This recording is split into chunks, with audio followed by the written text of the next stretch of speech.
പരിചയപ്പെടുത്തുന്നതിനായി Maria കൊരേറ്റെ ക്ഷണിക്കുന്നു.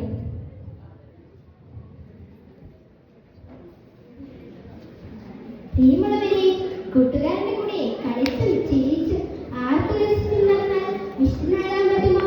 നമ്മുടെ അപ്പച്ചനും മമ്മിയും നമ്മോട് പറയാറില്ലേ, എന്റെ മോളൊരു കുഞ്ഞു വിശുദ്ധനാക്കേട്ടോ, എന്റെ മോളൊരു കുഞ്ഞു വിശുദ്ധിയാക്കേട്ടോ. പക്ഷെ എപ്പോഴും പ്രാർത്ഥിച്ചുകൊണ്ടിരുന്നാൽ മാത്രം വിശുദ്ധനാകാൻ പറ്റുമെന്നാണോ നമ്മുടെ വിചാരം?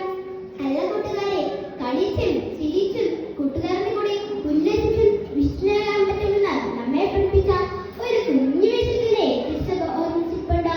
ആ വിശുദ്ധന്റെ ഒരു കൊച്ചു കഥ ഞാൻ പറഞ്ഞു തരട്ടെ. പണ്ട് ദരിദ്രയായ ഒരു അമ്മ തന്റെ മകനെ വൈദ്യുതി നടത്തുന്ന ഒരു ഓരോട്ടോറിയത്തിൽ പഠിപ്പിക്കാൻ അയച്ചു. അവിടെ കൃത്യസമയത്ത് ഉണരണം, കൃത്യസമയത്ത് പള്ളിയിൽ പോകണം, പ്രാർത്ഥിക്കണം, കൃത്യസമയത്ത് സ്കൂളിൽ പോകണം, പഠിക്കണം, അതോടൊപ്പം മൈതാനത്ത് കൂട്ടുകാരത്ത് കളിക്കണം. ഒരു ദിവസം കളിച്ചോണ്ടിരുന്ന കുട്ടികളെ വിളിച്ച് ഒരു അച്ഛൻ ചോദിച്ചു, മക്കളെ, ഈ സമയത്തോളം അവസാനിക്കാൻ പോവാണ്, നിങ്ങൾ എന്ത് ചെയ്യും? അതിൽ ഒരു കുട്ടി കരഞ്ഞുകൊണ്ട് പറഞ്ഞു, എനിക്ക് എന്റെ അമ്മേനെ കാണണം. മറ്റൊരു കുട്ടി പറഞ്ഞു, എനിക്കിപ്പോ കുമ്പസാരിക്കണം. എന്നാൽ അവരിൽ ഒരാൾ മാത്രം ഇതൊന്നും അറിയാതെ അവിടെ പന്തം തട്ടി കളിച്ചോണ്ടിരുന്നു. ഇത് കണ്ട അച്ഛൻ അവന്റെ തോളിൽ തട്ടി ചോദിച്ചു, എന്താണ് നിനക്കൊരു പേടിയുമില്ലേ? അവൻ അച്ഛനെ നോക്കിക്കൊണ്ട് ചിരിച്ചുകൊണ്ട് പറഞ്ഞു, എനിക്ക് പേടിയില്ല അച്ഛാ, ഈശ്വരത്തുമായി സന്തോഷമേ ഉള്ളൂ.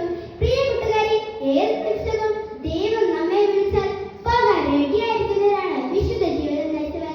ഇത്തരത്തിൽ വൈദികരോട് മറുപടി പറഞ്ഞ വിശുദ്ധൻ ആരാന്നറിയില്ലേ? അതാണ് നമ്മുടെ കൊച്ചു വിശുദ്ധൻ, വിശുദ്ധ ഡൊമിനിക് സാവിയോ.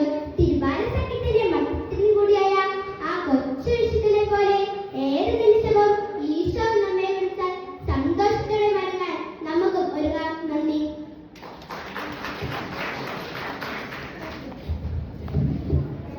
ഒരു കൊച്ചു വിശുദ്ധിയെ പരിചയപ്പെടുത്തുന്നതിനായി മിസ്റ്റർ ഡൊമിനിക് സാവിയോയെ ക്ഷണിക്കുന്നു. കൂട്ടുകാരെ, ഞാൻ നിങ്ങൾ പറയുന്നത് ലില്ലിപ്പൂവിന്റെ കഥയാണ്. അത് ആരാണെന്നല്ലേ ലില്ലിപ്പൂ? വിശുദ്ധരുടെ കഥയിൽ ചരിക്കുന്ന കുട്ടികളുടെ കൂട്ടുകാരിയാണ് അവൾ. വിശുദ്ധ മരിയ കൊരേറ്റെ. ഇറ്റലിയിലെ ഒരു കർഷകന്റെ മോളാണ് അവൾ. ഒരു ചെറിയ പാവം പോലും ചെയ്യാൻ ഇഷ്ടപ്പെട്ടില്ല. അങ്ങനെയിരിക്കെ ഒരു ദിവസം ദൈവത്താൽ സ്വർഗ്ഗമില്ലാത്ത ആലക്കാർ അവളെ പാവം ചെയ്യാൻ പ്രേരിപ്പിച്ചു. അവൾ ഒരു ചെറിയ പാവം പോലും ചെയ്തില്ല. അപ്പോൾ അവൾ അതിവിശുദ്ധ കുർബാനയിൽ വൈദികൻ പറഞ്ഞത് ഓർത്തു, പാവത്തിനേക്കാൾ വലുത് മരണമാണ്. കൂട്ടുകാരെ, നമുക്ക് ഇനി മരിയ ഗുരുവിന്റെ മതിലുകൾ പോകണം.